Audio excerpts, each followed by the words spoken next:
divorce is grieving. It's like a death, it's a loss, and people are going to go through the whole gamut of emotions. And it's very important as the individual, and even if you can get the partner, to really understand that you're going through this incredible loss.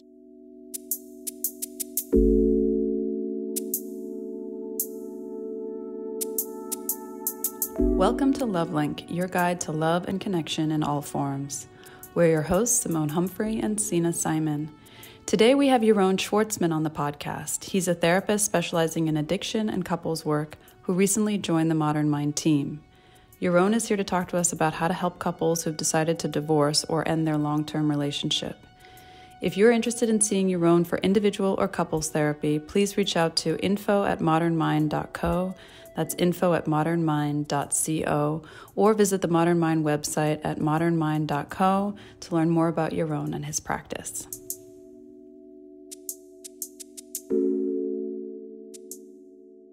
Welcome, Yaron, to LoveLink. It's so nice to have you here with us. Thank you. You are the newest member of our group practice, Modern Mind, and we are so thrilled to have you on our team and talk to you today about divorce, something that we haven't talked about on the pod, something that comes up a lot in our practice, comes up in our personal lives. I think we all either have experienced or known someone or worked with someone who's had divorce, and there's a lot to unpack here. But before we go into that discussion, I'd love to hear a little bit about how you became a therapist.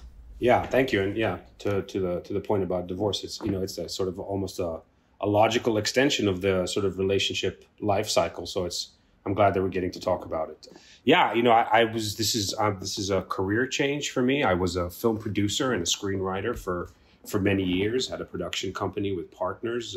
Still write screenplays, and I think that making movies, telling stories. There was always that interest in the interpersonal dynamics, psychology, how we get on with each other, how we navigate life, and the stories that we tell in order to make sense of the world. I think the storytelling is a really powerful, maybe one of the sort of primordial ways that people have used to make sense of this sort of chaotic experience that we call life. And so, therapy, I think in a way is a natural extension of that kind of, meaning-making, sense-making form of expression.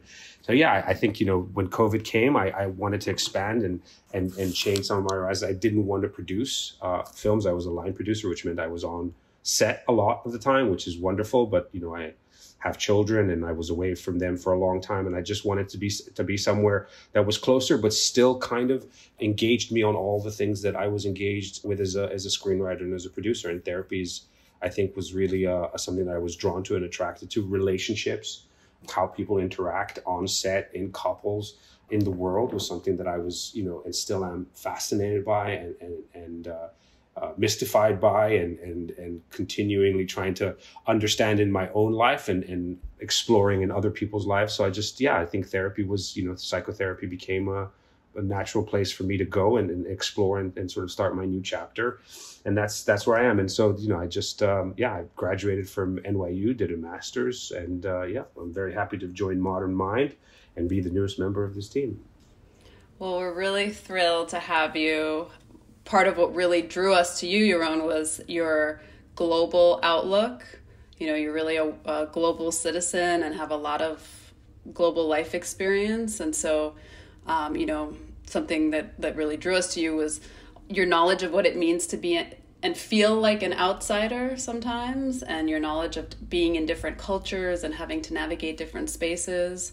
And then obviously your thoughtfulness, your empathy, and also your interest in what we're going to talk about today, which is couples, separation, divorce, conscious uncoupling, and that's really something that you have a curiosity about, that you have some expertise and knowledge of. So it's exciting that you're coming on board. Yeah, no, absolutely. And it's funny, I just to speak to both those points, I just came back from Kenya, where I was attending an old friend's wedding, and it's her third wedding. and it's his second wedding, and they did it in Lamu, and they've known each other for 10 years, and they got married, and they couldn't be any happier. So I think there's just, and they really are, they're a lovely couple. They really make a lot of sense. They have a lot of children, from their respective previous marriages, and everybody was there. And so there's a lot of life after divorce as well. I think, we're going to go into the depths here a little bit, but I think that it's also important to note that there's a lot of life and a lot of optimism, a lot of different permutations that you can make your life into after you get divorced. Because I think one of the things we're going to talk about is how bleak it seems, the first time, or when people are going through it. And of course it is bleak and difficult, but there's a lot of light at the end of that tunnel as well, So I think it would be helpful to talk about why people divorce. There's a real pressure in our society to stay married for a lifetime, that there's this commitment till death do us part.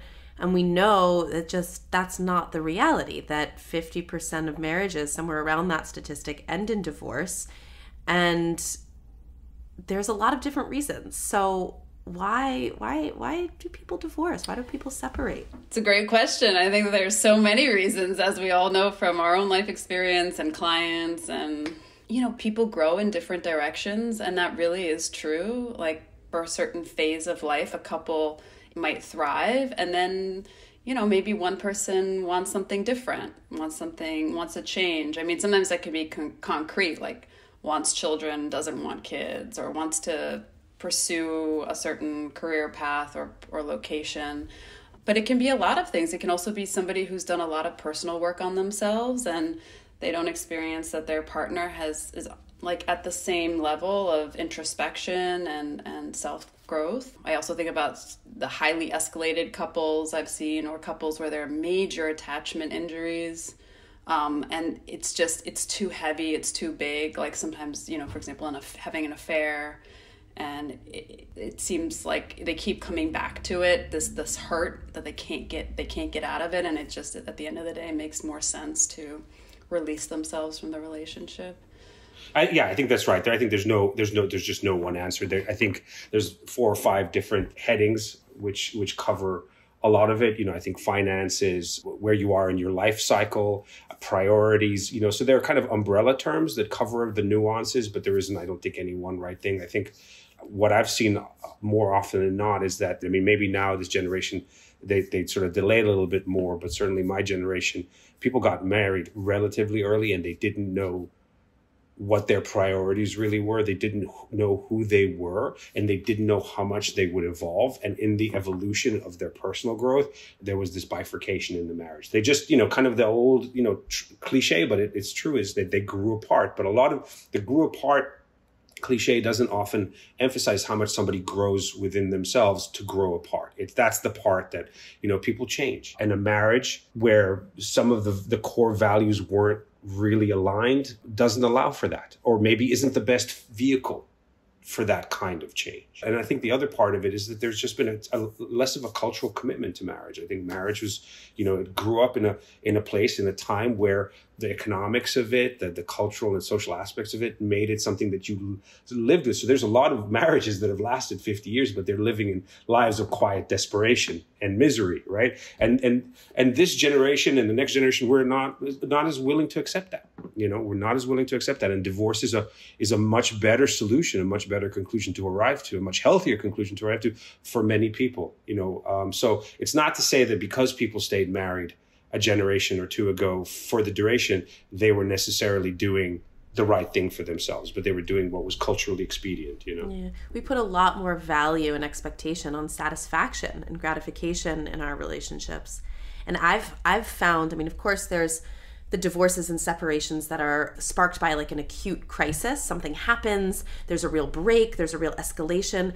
But I've, from my experience, more often than not, have noticed this sort of like quiet erosion that happens almost in all relationships, and unless you're putting the work into it. It's almost like a natural trajectory. And if you don't catch it early on, it's like it grows. And so oftentimes before people separate, people come into couples therapy and they can kind of repair or work through it, or decide that it's been worn down too much. But that kind of growing away, sometimes there's just fundamental differences, and sometimes it's like they weren't able to connect over time. And so there's just a distance that builds and a simmering resentment. And that's what I see. That's what I see often. Yeah, I think that's right. I think the violent eruptions, when there's still a lot of heat and energy, those, as off-putting as they may seem, those can be more easily repaired. It's the natural erosion. It's that kind of the quiet moving apart, the sort of tectonic shifts that happen in relationships that are very, very hard to fix, because you just, you find yourself, by the time you realize there's a crisis or there's an issue, and even if you do, you've moved so far apart that there isn't the romantic love, there isn't the need to repair or the desire to repair it. And so oftentimes, people feel like, and rightly, they feel that moving on is the right thing for them to do. Yeah, it's I think that's right. I think, and every relationship, if you go long enough, somebody called it the zombie years. Like there are these moments when you're with someone for 10, 15, 20 years, there's going to be a point where they're just like, your roommate, or I don't know what it is, but they're not necessarily, I think that's the other part of it, is the conception of love, romantic love, that, hot, warm, fuzzy feeling. There's an evolution to it. And oftentimes people aren't prepared for the evolution or aren't ready for what comes next, So yeah, complicated for sure. Yeah. The survival of any relationship depends a lot on the work that each partner is putting in. I mean, the most at-risk couples are the ones that come in where they've both given up a little bit, or where they're not emotionally connected anymore and nobody's fighting for the relationship. It seems like there's just, the energy has been depleted. That's right. Yeah, there's no oxygen. And you can tell. And again, for people like that, the right thing might be, or the best thing might be, for them to get divorced or break up, or, a lot of times now, we're talking about divorce here, and that's that's the legal term. But really, effectively, there's a lot of couples we see people in the LGBTQ plus community that don't necessarily get the legal marriage, but the definition of they're together for 5, 10, 15 years. If you're together with someone, living, cohabitating, having children, pets, or whatever, sharing a meal plan, like you're married, in a way, right? And when you break up, it's a divorce. It may not be the legal definition. So I think that's the other part of it, is that there's a lot of people that the statistics don't reflect what's going on in the world, in the relationship world today, because they're really following people who get married and getting divorced. But lots and lots of people have 5, 10-year relationships and go through the same life cycle and go through the same emotions, the same feelings that you would if you got legally married in front of the civil ceremony and got divorced. Yeah. I think I'm really happy that we're having this conversation about divorce, because it's one of these major life events that's so big, has so many different emotions, can be very traumatic for people. And there's just not a lot of discussion. There's not nearly as much support. And I think there's this kind of new wave. Gwyneth Paltrow really put the idea of conscious uncoupling on the map, which I think is great, because historically people have really gone through divorce on their own. And it's been a very lonely experience. And I think it still can be. So I think there's a real importance to not just talking about what this looks like, what this means, but also how to get help through this. Yeah. I mean, again, and I think, when Gwyneth Paltrow came up with that a few years ago, it was a subject of, wide derision. But I think people have really come around to that idea. They've come around to the idea that there is a way to uncouple that is conscious, that is not as painful, that isn't filled with the vitriol and slings and arrows of divorce, even though, of course, the pain, the hurt, the sense of betrayal, guilt, all of the entire emotional wheel is there and very immediate when you're breaking up, when you're divorcing.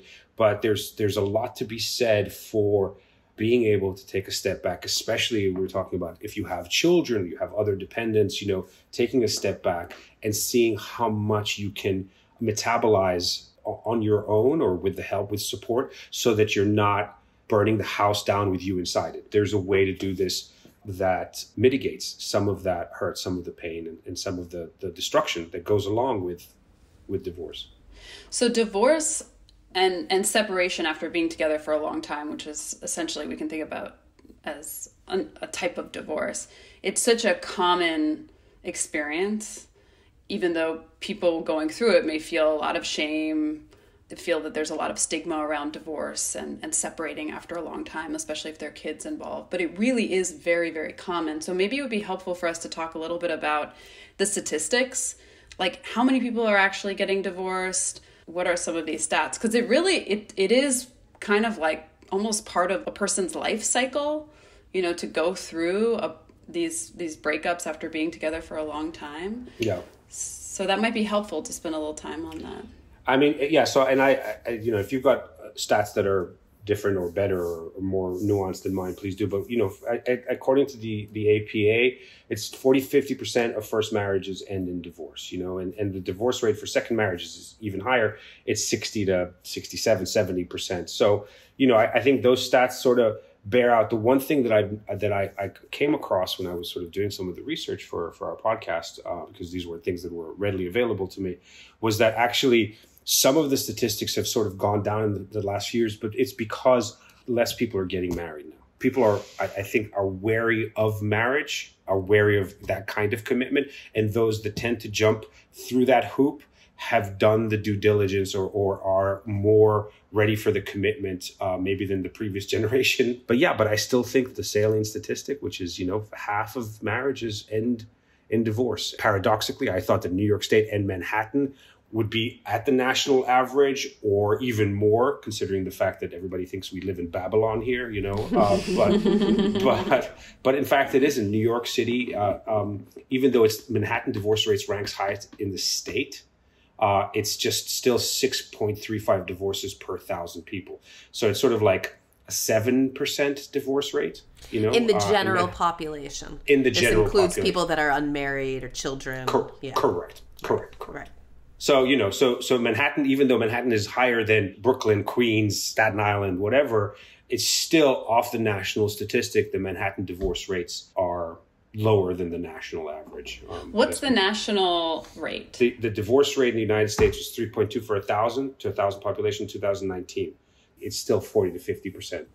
You know what I found interesting? There was a stat that said having divorced friends increases your chances of divorce by 75%. Yeah. It's almost like if it's in your social circle or if you're given permission, it's kind of like gives you permission, like it's okay to get a divorce. I think it's like this too for children of divorce have a higher rate of divorce. I mean, I'm divorced. My parents were divorced, So there feels like there's something about that, like there's some level of normalizing or permission giving. But then I'm also thinking too, this is a pretty dismal thought, but if there's the divorce rate is 40 to 50%, then of the marriages that stay together, what's the percentage of those that are happy and satisfying? And it could be that there's actually a really high rate of dissatisfaction, and that if there wasn't the social pressure, which there typically is, I think, regardless of what you've been raised with, the expectation is that you stay in a marriage forever, then you might feel this pressure to stay in a marriage that you're actually not happy with. And so if it's more socially acceptable, then you leave. And that's a really good point. Yeah, and I think the other thing, just to point out, it's hard to, this is anecdotal, but I see it all the time. Like, people aren't getting married because they're wary of the divorce rate, but they're still entering long-term relationships that aren't holding, right? They're still coming in. So they've effectively, like, they've bypassed this whole marriage divorce statistic, but it's not like people have chosen not to couple or chosen not to, like, intermingle their lives or even have children. I don't know what the statistics for couples that have children that are in common law common law cohabitating marriages. And so, if we took all of that together, I think, the numbers would still be high. And I think the sad part of it is that we're getting educated in so many different areas, but we're not really being taught relationship skills. And so many of us aren't being modeled healthy relationships. So it's like all of these people are trying to have relationships without the tools to have a successful relationship, like healthy communication, emotional intelligence, these things that as therapists we're having to really teach our patients how to do. And without that, it's really challenging to then have a long-term committed relationship. It's sort of, I think it's setting people up for failure. It's true. Although, I've seen in my own practice, I've got couples coming in that are 5 months, 6 months, and I can say this, but 5 months, 6 months in, and they're already like thinking about doing couples therapy, which I think is like, a generation ago, a minute ago, that was unthinkable. If people came in, they'd come in at the inflection point, like their feet were dangling off the cliff. Here there are people like really early on, they're recognizing that the communication, the emotional intelligence, that it needs help, and they're coming in for help. So I think that's a huge sea change, and something that I'm, feel very optimistic about, because if you're coming in 5-6 months in, it doesn't mean, like, I think some people would think, well, God, they can't figure it out. This is the honeymoon period. Not at all. I think it's really encouraging. Like, set the foundation, set the first principles, figure out what your communication styles are, and then, hopefully build a real kind of foundation for a healthy relationship. And I don't think that couples weren't doing that even 5-10 years ago. Something we've been talking a lot about in our group practice, the three of us have been talking a lot about, is both wanting to help couples come together, help them to build more intimacy in their relationship, like traditional couples therapy, right? But also how to help people end well. There's really not a lot out there. Not a lot of models, not a lot of therapists who are really working to help couples who are going through a separation process, because there's so much that can come up when couples decide to divorce, or they've been together a long time and they're breaking up, that needs just as much attention as a couple that's trying to come together again. That's right.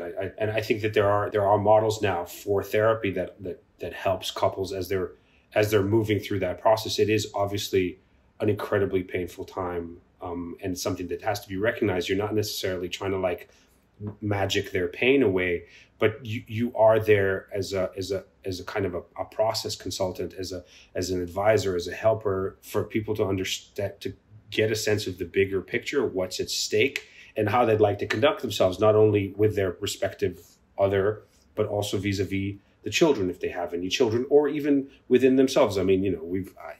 People do and say things that they regret, and this is one of those moments in life that the pressure's on, and the more you can mitigate that, the more you can help someone regain some perspective and some sense of dignity as they're going through the process, the better it is. Again, understanding that this is not a perfect program at all. Far from it. You can't avoid having the feelings.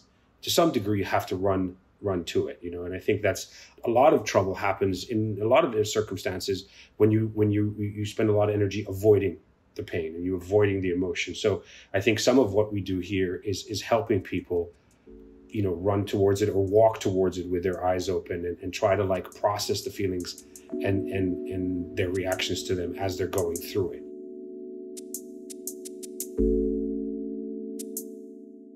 Hi, LoveLink listeners. We want to let you know that we've started a group practice in New York City called Modern Mind, with offices in the West Village and Williamsburg. We offer individual and couples therapy and are currently accepting clients for virtual and in-person sessions. If you're experiencing a sense of stuckness in your life or relationship, we're here to help. Please visit modernmind.co to learn more about our practice. That's modernmind.co.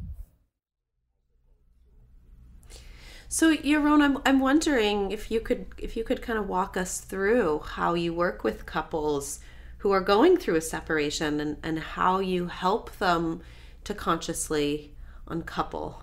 And I guess this would be at a point, I think there's a lot of different work when you're working with someone who's really trying to determine whether or not they want to separate. That's a whole different kind of work, helping to get clarity, helping to explore the ambivalence, working with both. Maybe one's leaning out, one's leaning in.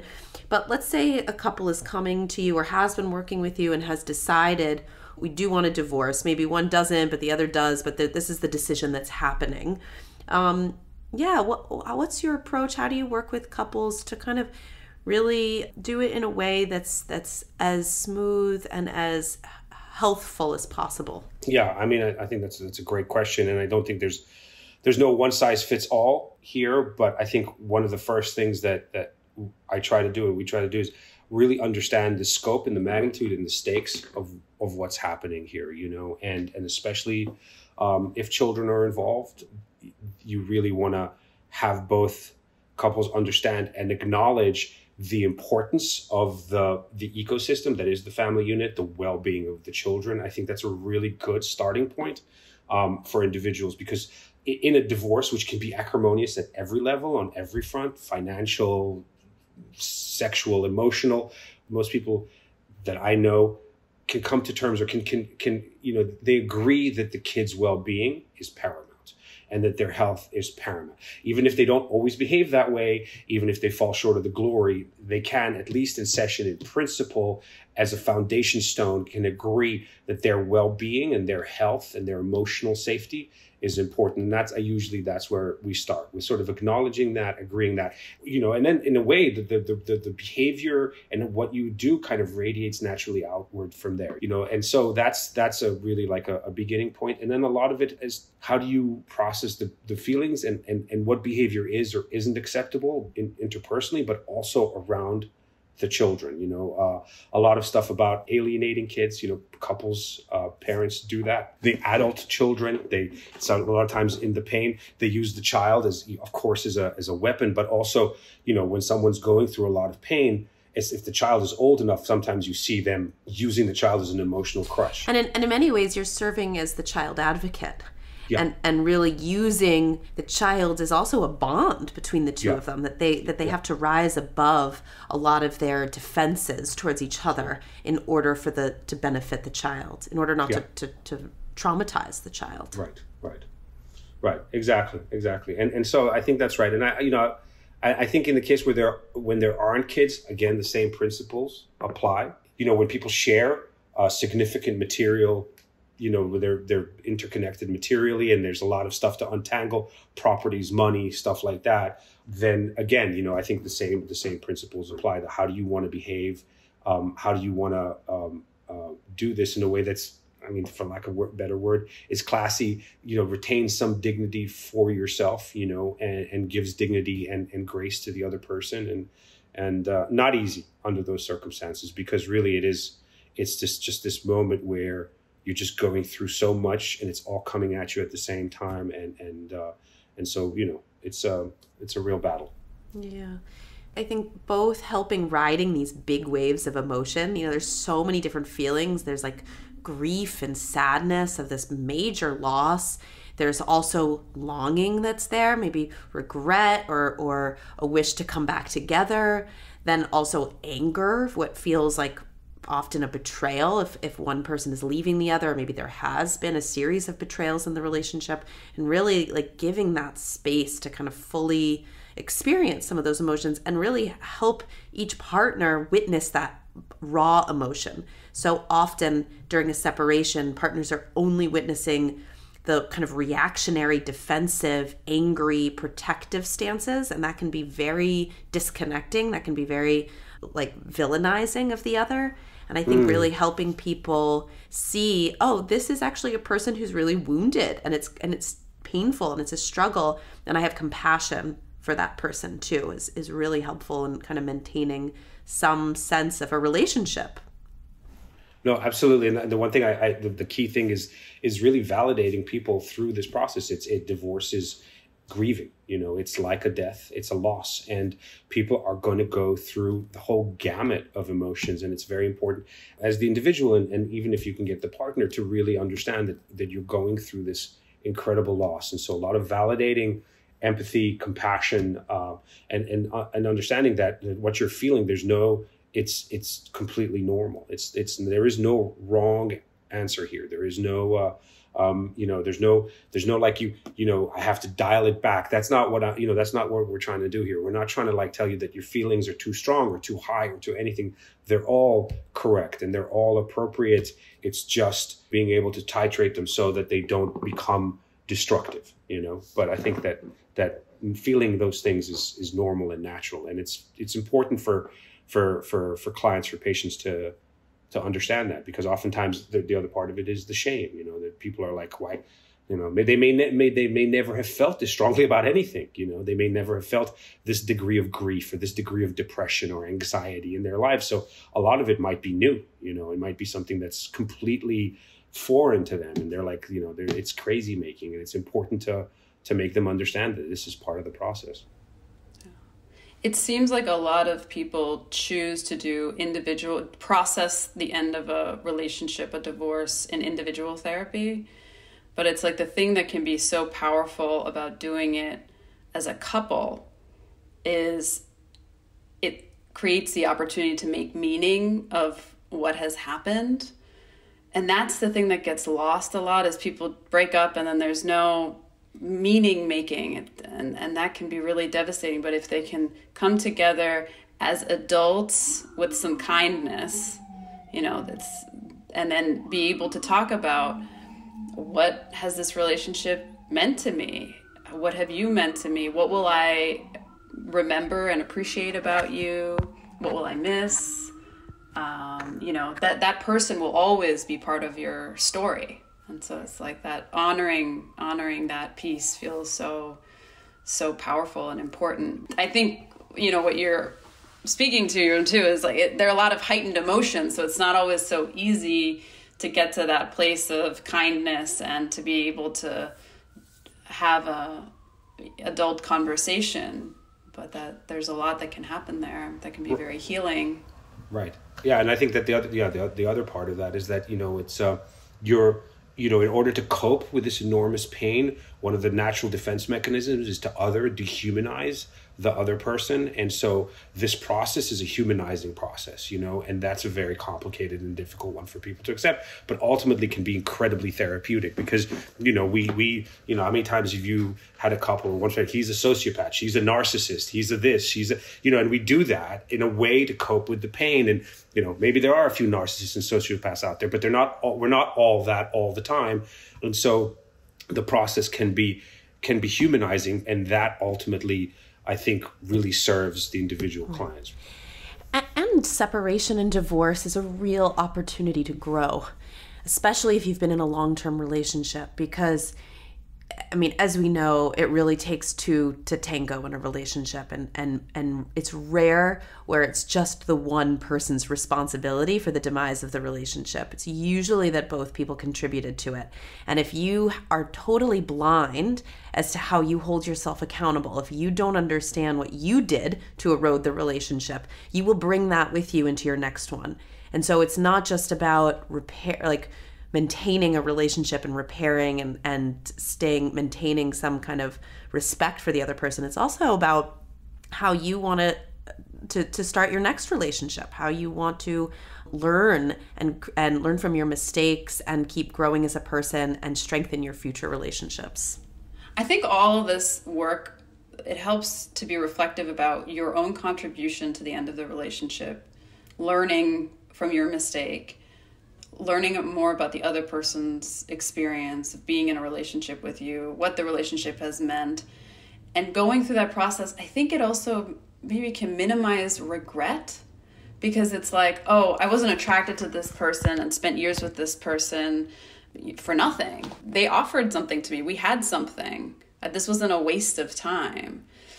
That can really be, people can really ruminate in that place, but it's like, it's meant something. Even if it's felt bad, it's like, oh wait, but I learned something from this. I learned something about myself. I learned something about relationships. That learning piece can really help people to move forward from that perspective as well. And this is, Yaron, where I think the work that you do in conscious uncoupling is so valuable, because there really isn't so much of a space now where couples can really come together, and maybe there is a possibility of repair at the end of it, but at the very minimum, you're trying to maintain a healthy parting, which, I think not only is part of the life cycle in divorce, but for many of us, endings in general are really, really difficult. And if we can learn how to do endings well, it just makes a world of difference. Yaron, do you have any advice for people who are going through a divorce beyond doing conscious uncoupling or doing, some couples therapy to separate and end well? I think that the more support, the more, as a man, I think that we find it a little more difficult to ask for help, although, that's becoming less and less the case. I think asking for help, admitting that, you're in the place that you're in pain, looking for support. That's a really big one. I think your people are always positively surprised by how well people respond to those requests, whether it's professionals, your family, your friends, So asking for help, being honest and transparent about what you're going through, I think those are big ones, because oftentimes the shame, the guilt, the sense of failure, cultural, personal, stop people from doing that. And that can really prolong and deepen the pain.